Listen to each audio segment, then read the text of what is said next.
This is section 4.4, which talks about isosceles and equilateral triangles. And before we get into some examples, let's first of all make sure that we understand what isosceles and equilateral means. So here's a triangle for isosceles, and of course we know that the definition of isosceles means that they have two congruent sides and that their base angles are congruent. Okay. Now we're going to label the parts of this triangle, and these angles right down here are called the base angles,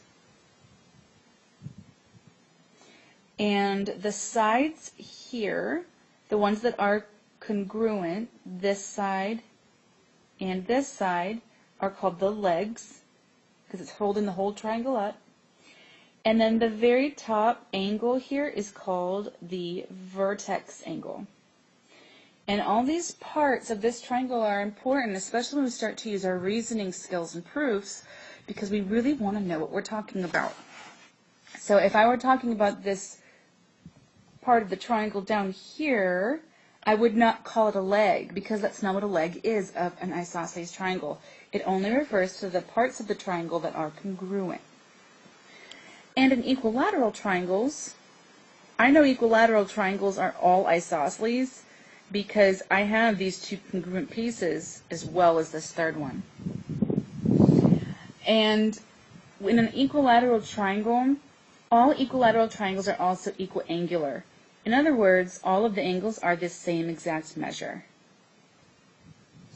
And if I were to actually compute what the angle measures are here, there's 180 degrees in any given triangle. So these are three equal pieces. So I'm going to divide this by 3, and I get 60 degrees. So all of these angles here are 60 degrees, no matter what. That is true in every single equilateral triangle that you'll ever see. So let's say I have an example with an isosceles triangle.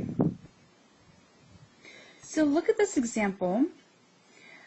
So when we try to solve for variables with problems like this involving triangles, we want to try to look at every single different part of the triangle so that we can see what's really going on. So I want you to take a look at the big triangle on the outside, this one right here. This triangle, sure enough, is isosceles. And I know it's isosceles because it has the two congruent sides. Now, another part of me knowing that this is isosceles is that the base angles are congruent. So if this angle down here is 63 degrees, this one over here is also 63 degrees. And so that wasn't given to me, but I can conclude that because of the definition of isosceles triangle. So if I'm solving for y here, I'm going to focus just on this blue triangle here. This one right here. Now, in this blue triangle, I know that all of the angles should add up to 180 degrees. One of the angles is y. The other one is 63.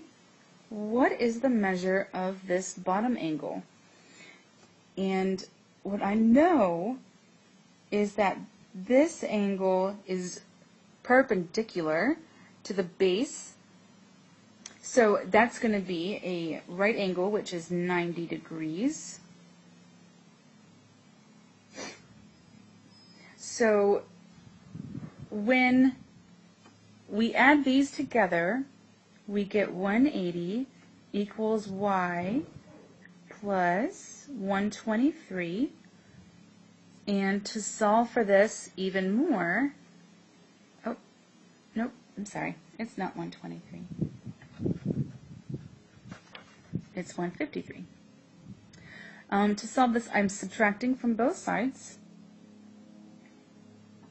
So this cancels, and y is going to be equal to 27 degrees. And we can check our answer for this by looking at the overall orange triangle and making sure that all of those add up to 180 degrees. So if this angle here is 27, then so is this one right here. So this is 27 degrees, and this is 27 degrees. And all of the outside angles should add up to 180. So let's see if this works. So one of them is 63. The other one is 63 because the base angles are congruent. And then at the top I have these two together, which add up to be 54.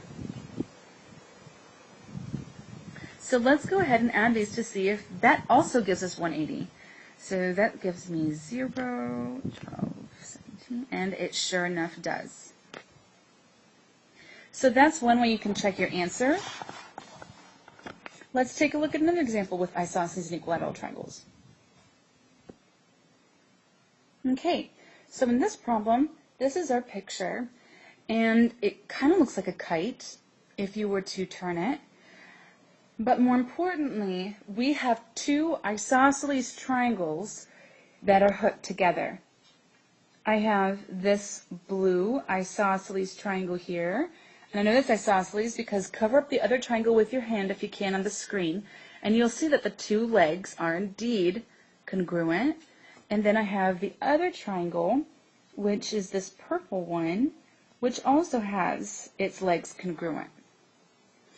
So let's see if we can use our knowledge of isosceles triangles to help us solve here. So I'm going to look at the blue triangle first.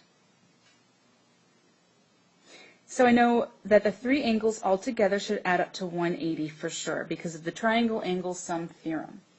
And one of the angles is 110. But how am I supposed to know the other angles? Well, if this angle here is y, and this is a base angle, then this angle over here is also y degrees. I don't know what the measure is exactly, but I know for sure that they should be the same because they're isosceles triangles.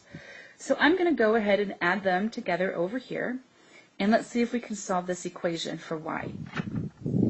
So this is going to be 110 plus 2y.